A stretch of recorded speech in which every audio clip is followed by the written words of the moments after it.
in the bot lane.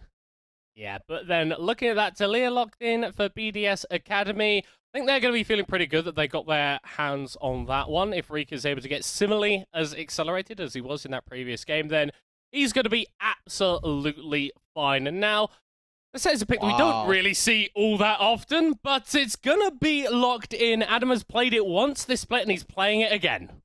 This is a really bold pick to take for BDS Academy. It's a flex pick. There's a chance that Adote takes this down into the support role, but they're going to have to reveal their cards before LDLC do. They don't have the luxury of holding this till 5 and being able to flex it around. LDLC, they've taken their jungler now. They know that this is going to be a set going into the Gwen, but there's a chance, obviously, that if they get a favourable support matchup, they can take it there as well. I completely missed the Gwen, honestly, so this is nowhere near as brazen as I thought it was from the BDS Academy top side. But what this is some very powerful skirmishing once again through that level 6 mark. As soon as that set hits that mark, it's going to be all hands on deck for the BDS Academy top side. To touch on quickly, the Vi Talia synergy. Any champion that has hard CC that is point and click synergizes very well with the Talia, because trying to hit those seismic shoves isn't as easy.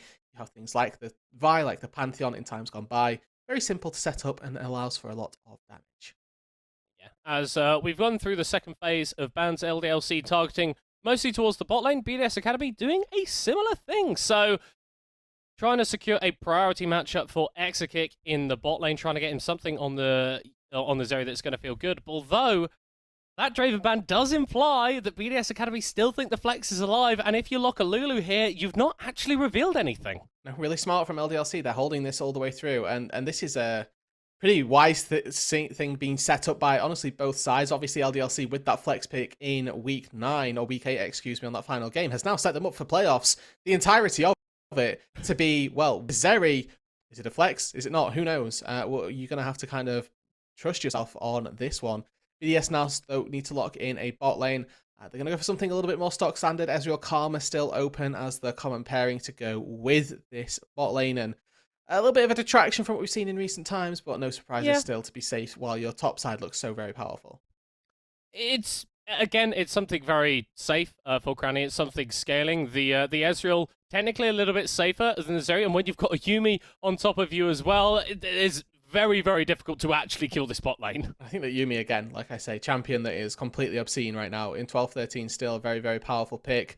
Despite repeated nerfs that have come through, it's the Exakick, or the Exakick Sivir, the Ica Zeri into the mid lane. And I like this style from LDLC a little bit more. I'm still concerned at the amount of roaring gate that they've taken with the Jarvan, with the Gwen, and into a Talia specifically. One of her strengths, as we mentioned, is going back, kiting away from their enemies with the Unraveled Earth. They've got 2-3 champions that can dash through that and get stunned. And BDS Academy, they've got really good setup to disengage with the lost chapter, or with the final chapter from Yuumi. Ezreal as well, a very good kiting champ. Set and Vi, not quite so much, but you also want that element of engage if you want to be taking the fight to your enemies. In that last game, we did see sort of both from BDS Academy. Saw the kiting back in the early stages when they didn't feel ready to fight, but when they did feel ready to fight, they were sort of going all out. And their draft really reflects that sort of dual identity here.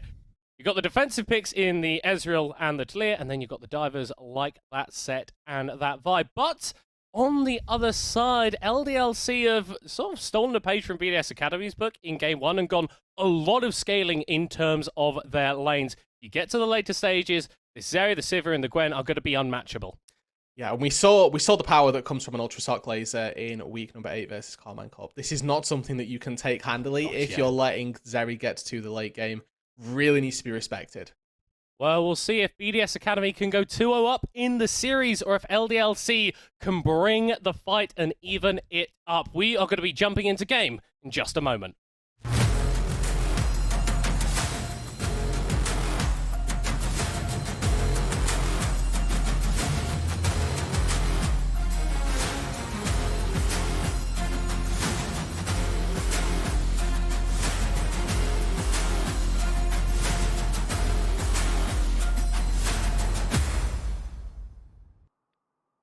Welcome back to Summoner's Rift, as the Spring champions taking on the second place team from Spring in this Juggernaut match here in Summer. BDS Academy able to claim victory in Game 1, but LDLC with a late game composition will be looking to even up the series. Rudu, we saw explosive action in the early game last time around. Are we going to see something similar?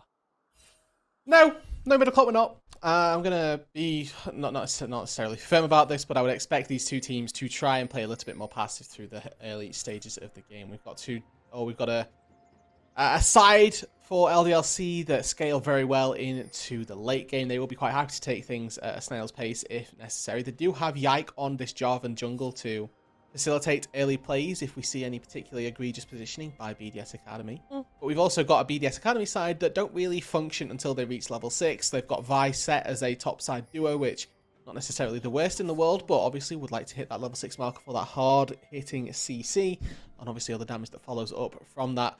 Then Rika, of course, we touched on the Talia, doesn't really hit a full spike until that level 9 mark, or potentially having Lost Chapter plus Tier in the inventory looks pretty good as well. So a little bit of time needed for these guys to get going in the early stages.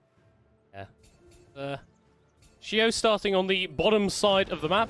Yike doing a similar thing, but going leashless, so X-Kick and Dosh should be able to secure a bit more of the priority in terms of the early lane. And I want to touch on the set a little bit, because it's not a pick that we do see all that often. What are the sort of reasons for that, and why do you think BDS Academy have gone for it in this game? Well, first of all, this is a very comfortable pick for Adam, just as a whole. A champion that he's played a few times, not just in LFL, but in the LEC more notably. Was quite happy to take this a few times. But just as a whole, Set bullies early melee matchups, and Gwen one of the champions that tends to be fairly good at doing that.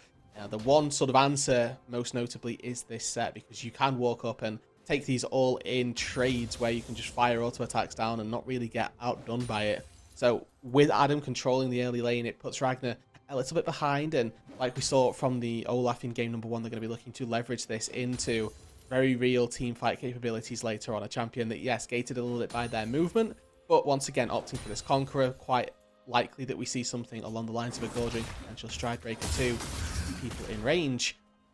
You can just see, this is a full trade from a Set that just isn't matchable.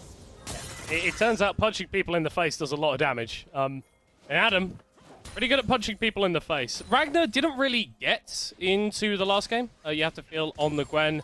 BDS Academy just ended before she became relevant, so we'll have to see if LDLC can buy a little bit more space, buy a little bit more time for Ragnar, crucially, so he can get towards that level 16 mark, get towards 3 items, and become a menace on the Gwen. Looking at our junglers, obviously both of them we knew pathing up towards this top side. Yike has completed his full clear fairly quickly, just now taking away those final few Krugs. Where Shio actually going to be skipping out on the Gromp, to try and take this crab. May well be actually taking the skip on the blue buff too. So making a pretty big decision here to slow the pace of his jungle clear down. Yike going to get that first reset, probably come back with 2 long swords, and then be in a good spot to try and make a play out on the map. So keep your eyes on Yike for where he heads. His bot lane have just spaced, so likelihood is he's going to head back up to that top side and try and make a play happen over there. Yeah, in terms of like setup CC, you don't have an amazing amount for the Jarvan, but in most ganks he should be providing a lot of that CC himself, and it's on the likes of Agner, on the likes of Ica to be bringing a bit more of the damage to those plays. With this wave slowly pushing away for Ragnar there, may need the help of Yike to get this one shoved under tower, otherwise Adam could freeze for eternity here. This is sort of, well, this is really good for Yike. He just doesn't have to gank here. Please just show and, help push this wave in. If Adam gets a little too aggressive, you certainly can have a fairly decent time of things and maybe make a bit of a gank happen. They may look for a dive, though, here at middle court. Adam has taken a fair chunk of HP.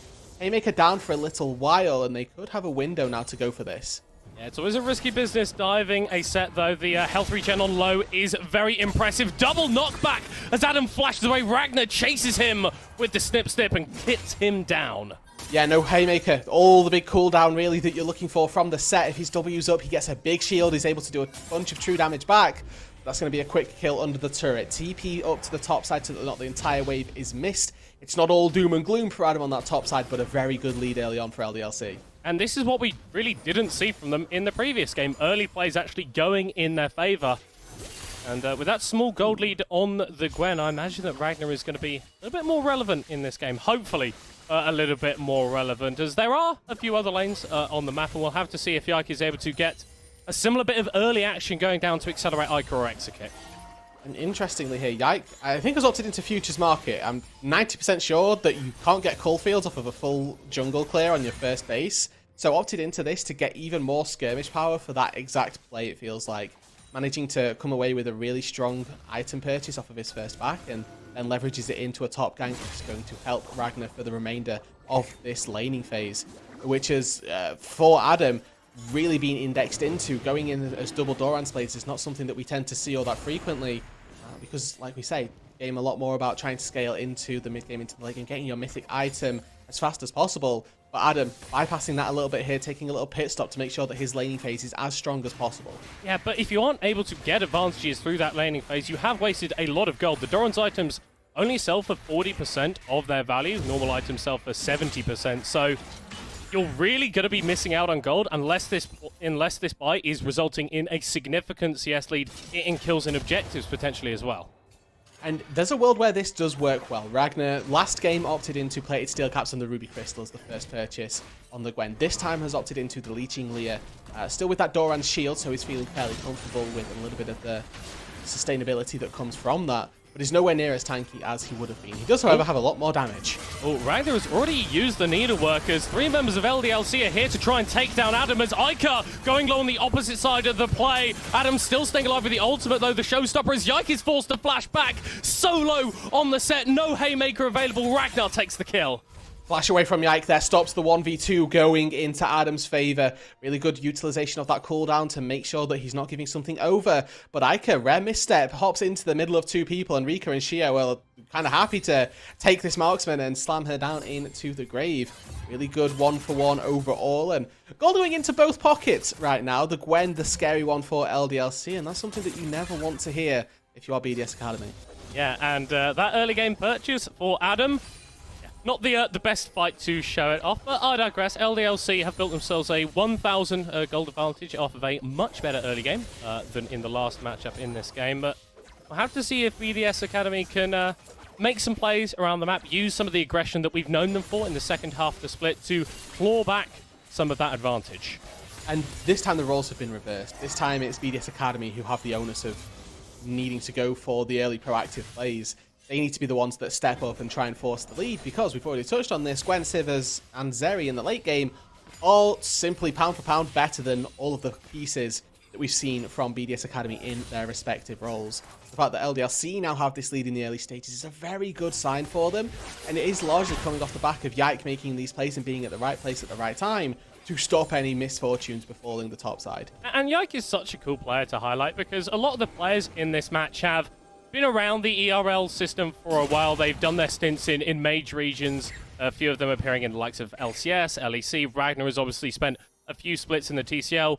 Yike is really one of those players that has sort of come up this year from the sort of lower ERLs, playing a lot in the Nordic scene and obviously playing on Opon as well. Now on LDLC, looking like one of the best junglers in Europe, honestly. Agreed. That definitely felt like the best jungler through the regular season for me was far and away just on a different level of thinking for the regular season. Got humbled a little bit in game number 1, but seems to be going back to those early season ways of just having complete control over the jungle, dominion really in his favour. Now taking this dragon, traded for the Herald on the top side, as again this is a index from LDLC into potential late game power, where Shio is hoping to be able to amount an early lead with his Herald. This is very much LDLC going, all right, we're strong now. We're going to be a hell of a lot stronger later. We don't think that any advantages that you can net from this Herald are going to overcome the late game stacking power that the Dragons brings. Obviously, BDS Academy are going to want to prove them wrong on that accord, but the aggressive plays that we've seen from them so far this game haven't really worked out. Not quite, and it like you say, it is on BDS Academy. They're the ones that have to prove LDLC wrong, and if Yike is always at the right place at the right time, that is going to be very, very difficult for them to get away with. For now, though, we are just seeing this slight lull state, honestly. The trade of objective has come through. We've not got anything particularly to battle for, so it is just going to be around smart pathing, smart itemization, and movements across the rift to set up for these net advantages. There's no big lead in either lane that would warrant either of the sides to enable a lane swap to initiate that, the Australia lanes as we tend to call them. So for the most part, I expect this to just be a fairly long, fairly extended laning phase where junglers may well just return to going for these full clears top to bottom. Already we've got Ragnar picking up the Riftmaker completed in his back pocket. We've also got this bot lane where 2 Enchanter supports don't facilitate roams all that frequently. Got Erdote on this Yuumi, obviously stuck pincered really to Crowny for this laning phase. Never really want to be taking too many roams off of them if you can get away with it. And I think that this bot lane is a good place to touch on because we haven't really seen too much from it. Not expecting to have either. But worth mentioning that Exakick does have this slight CS advantage in the bot lane, making the most of that Sivir to constantly get pushed, constantly be able to maneuver himself if needed. We've already seen that first Drake be the first point that was useful to them. Nicely just ahead. Kraken Slayer now picked up versus the components of a Manamune. Yeah, Manamune, Eclipse, there's a whole bunch of stuff that Crowny could be building that core fills into. We'll have to see where he does opt towards. Ica it's not an Eclipse middle card. It's not an Eclipse, yeah, because it doesn't build into the Eclipse. But the core Ford's Wheelhammer is a very versatile item. It can do many things. Nope. No, it is. I will place my house, I don't own a house, on this being a Manamune. Well, I mean, it's probably a Manamune, okay? Yeah, it is. It's not probably a Manamune, but it is a It's definitely a Manamune. Definitely a bit of a 1v1 in the bot lane as multiple members of BDS Academy here. Oh. The Flash ultimate from Gio and the Ignite takes out Exakick. Okay. Yes, it's a Flash ulti, but what I want to shout out is Shio using the blue smite at the exact window to break spell shield. Gorgeous to make sure that the Sivir gets knocked up and that cooldown is wasted. Really well played by Shio, knows the counters here to the Sivir and really getting some value from that cease and desist. And moving into the mid lane is going to summon that Rift Herald now as Ica taking a fair chunk of damage from Rika on this Slayer. Not been as explosive a performance from the BDS Academy mid laner, but imagine that if you funnel a little bit more gold into him as Yike making a play with the Cataclysm forces the Flash away from the Talia. He's going to respond with some damage of her own, but not enough to worry the LDLC jungler. No, not yet. We have obviously, like we say, when you play Talia, you do tend to take pit stops on your way to mythic items. This is that replay of what happened on the bot side. Exakick gets engaged on, saving a spell shield here for exactly this. And look at the timing on this. Oh my word. So very clean. It's saved until the final second for Exakick, but Shio finds the millisecond where he can weave in that attack and manages to get the spell shield down before the knockup comes through. Crazy.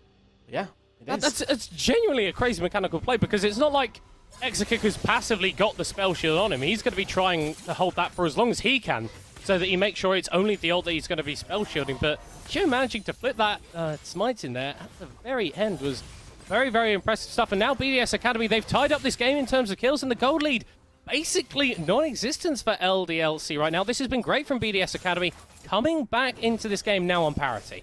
And remember, to illustrate what this means for the game, BDS Academy need to do more. Parity is not good the later this game goes. They need to have a lead. They want to be ahead of the curve before LDLC reach their 3-4 item power spikes, because that's when we're expecting them to really start to come online. And the scary thing about the Zeri, about the Gwen in particular, is those big item spikes tend to happen around 2 items. Gwen with the Riftmaker, very scary. As soon as Ica finishes this Ludens, again, very scary. The damage only really goes up from there. But BDS Academy still not managed to make so many proactive moves. Crowny's gonna die. Oh no, knocked into the air. Arcane shifts away. Flash is back over the wall as Yike is going to follow him, but may have locked himself in a tricky situation as 3 members of BDS Academy can beat him up.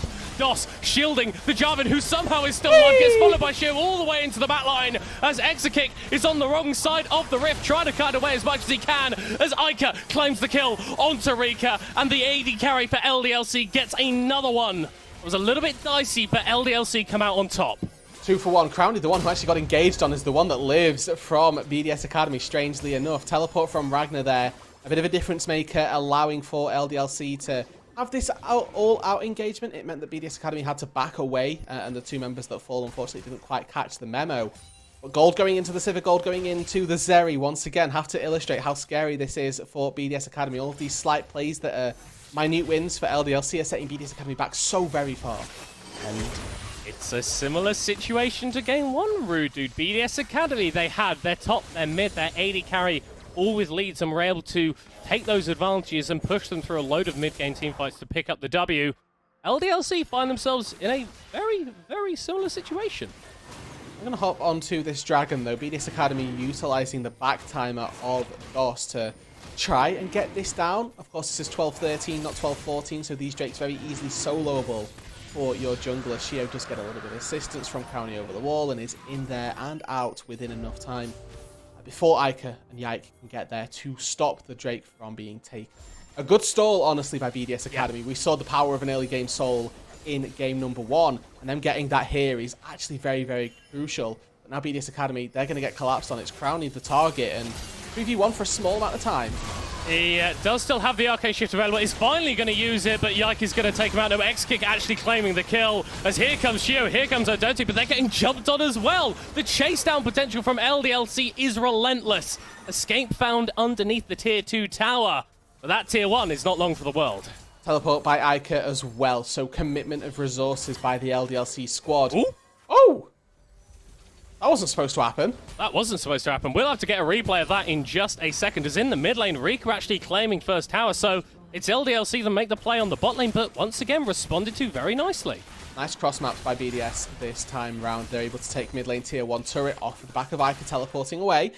And also finding just a solo bowler in the top side. Adam getting the better of Ragnar in that 1 versus 1. This is why we see the set into Gwen matchup and why Adam feels it's so favourable for him. Now with some shadowing from his team on this top side, he's able to take this turret down in total. Rift Herald as well going to go their way. And whilst the kill and the turret in the bot lane may have gone the way of LDLC, the long order trade of all of these dominoes that have fallen led BDS Academy to neutralize that gold lead.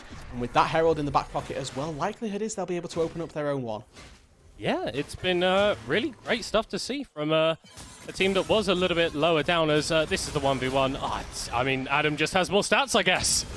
Yeah, how do you play by player set? He's punching, he's punching, he's punching. Oh, and he punched again. Adam wins. Get a few mooders in there or something. I don't know. You know what? You know what they say. Rock does beat scissors. But he's not the Rock. No, but what do you do with your fist? Oh, it's like a. Yo, man, that is next. Holy moly! You see, it's a bit of a thinker. It's a bit of a thinker. That is a bit of a thinker. League of Legends matchups are a little bit more complicated than I thought, I guess. But as it stands, is BDS Academy have been able to pull themselves back into the game, and once again, Rika trying to make plays with the Weaver's Wall. Flash is being burnt from LDLC to get away. Yep. It is DOS who loses their flash in the support role. Not necessarily the most impactful one, means that your saves and your disengages aren't as easy to come by, but now LDLC overloading into this mid lane. Ezreal attempting to wave clear here, and believe it or not, True Shot Barrage hits every single minion, and that wave has dissipated. LDLC now going to try and make the most of this. There's a big wave in the bot side that they may try and catch and use, but looks like Adam is there to respond.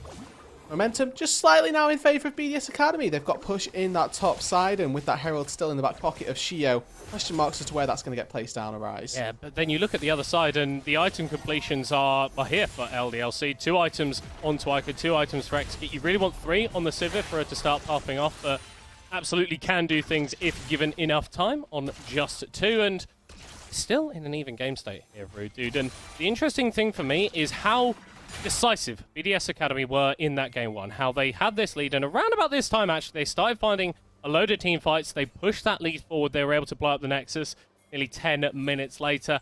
In this game state, it doesn't feel like either team is really in a position where they can make plays like that. Not quite, and this is a time where Ragnar's going to have to force a disengage.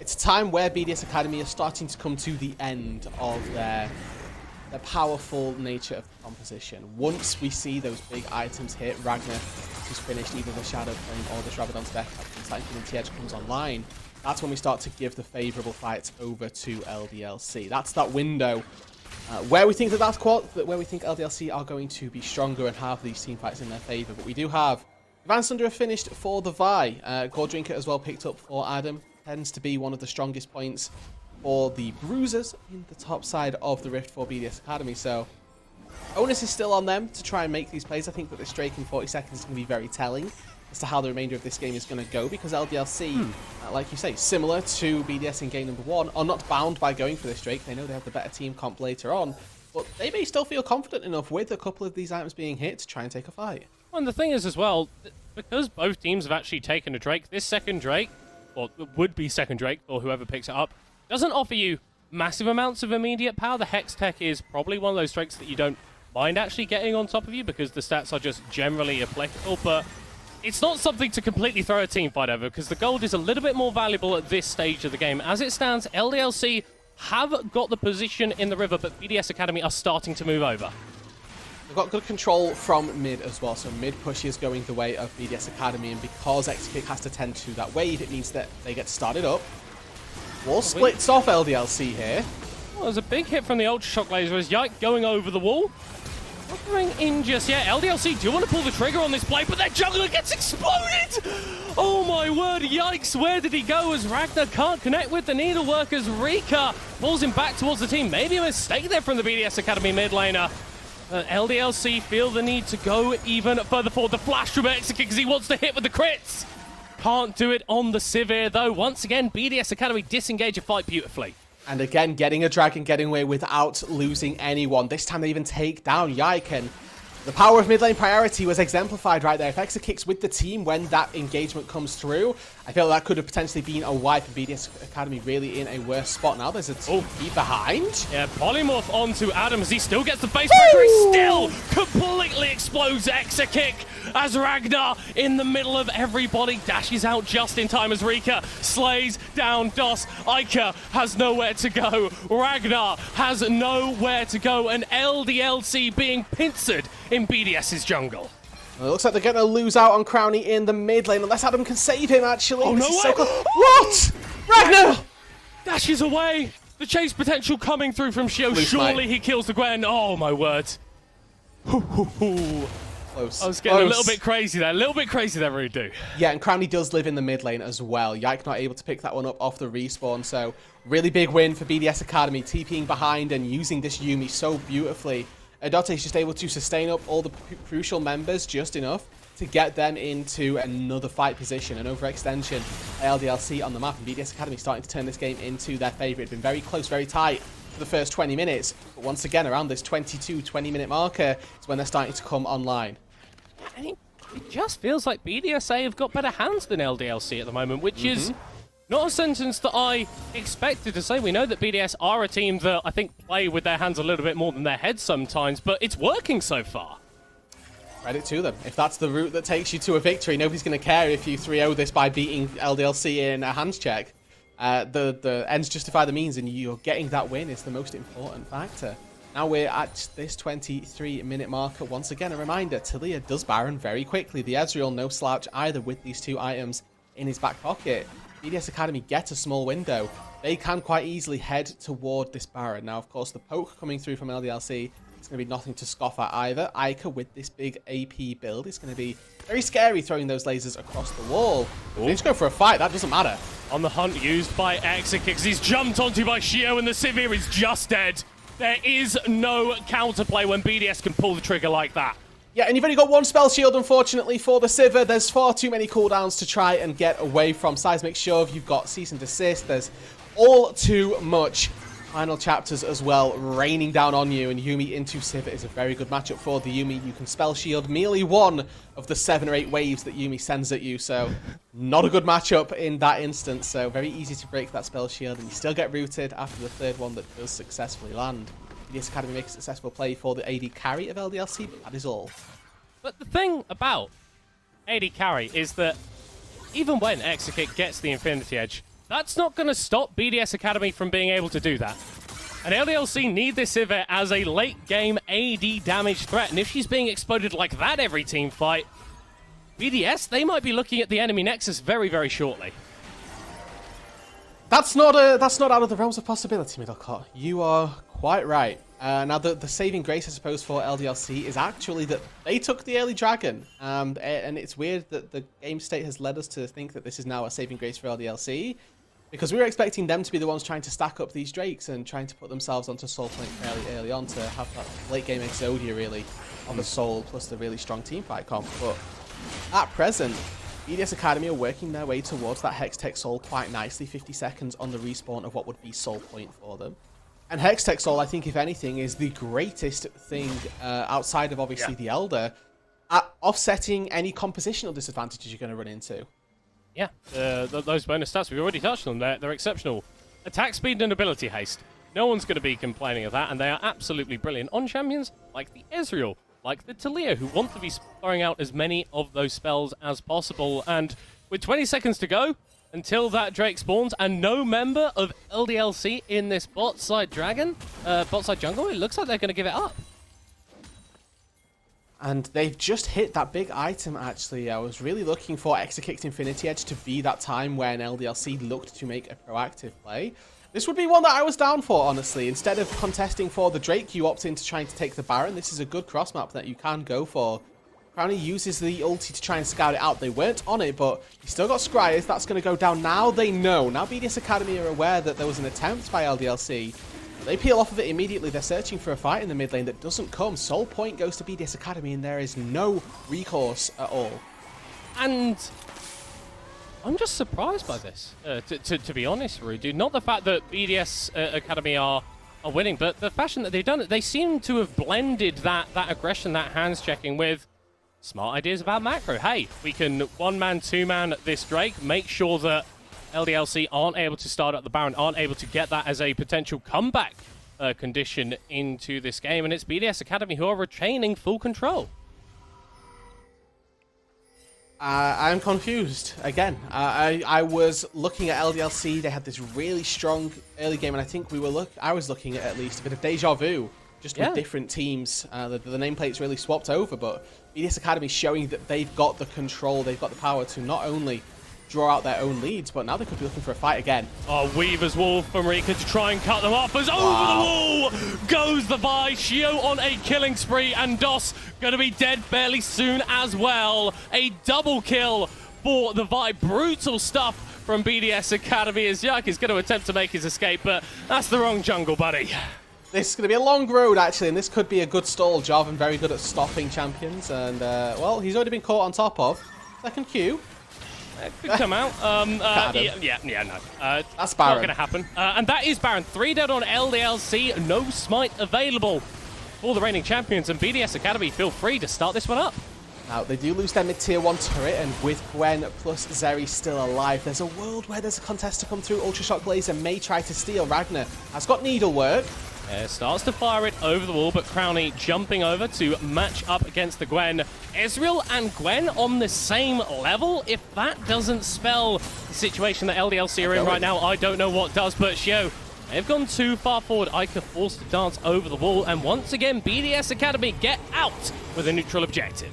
Okay, I'm glad. Good restraint shown there by BDS Academy. They had the look in their eyes of thinking, oh, I'm feeling a big overextension here, but they stay in their lane and take the Baron. Going to be quite happy with that one. And now, like I say, this is so nicely set up for BDS Academy.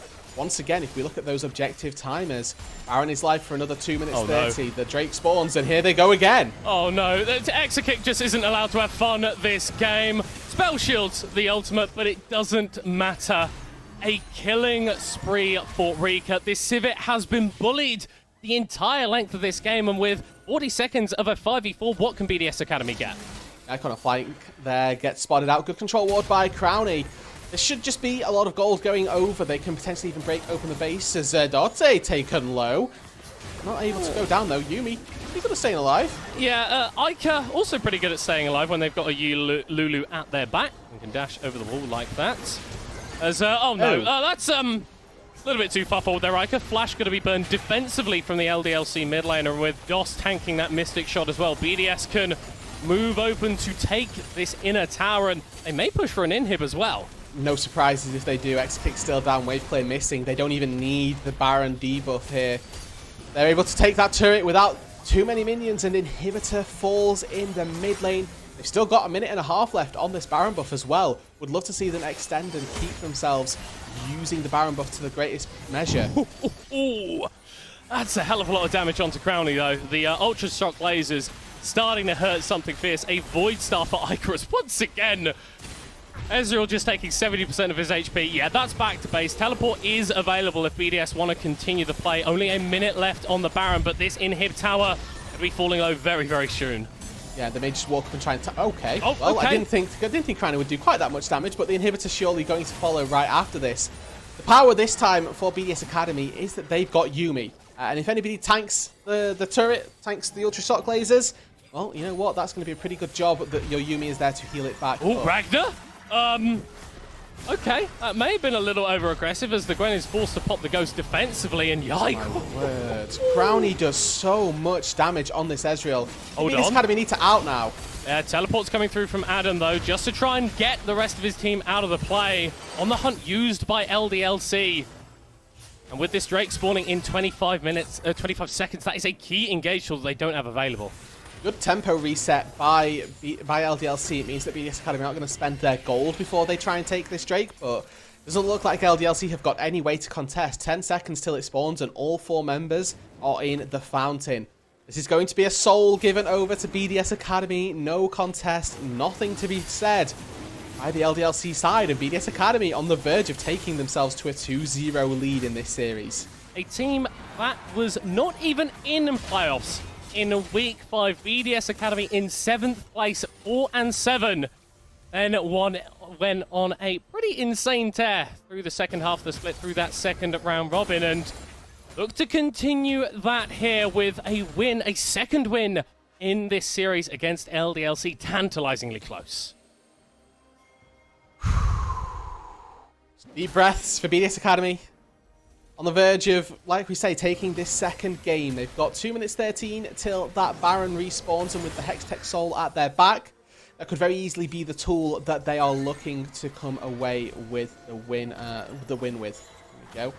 Top side is the only place that they really need to focus right now, and it lines up so nicely for the objectives. They took the bot side of the map, and it means that they're going to have control in that bot lane with the super minions. They can use all 5 members on this top side to secure vision of the top side jungle and take down this turret, probably without having to need Baron, but it'd be too far.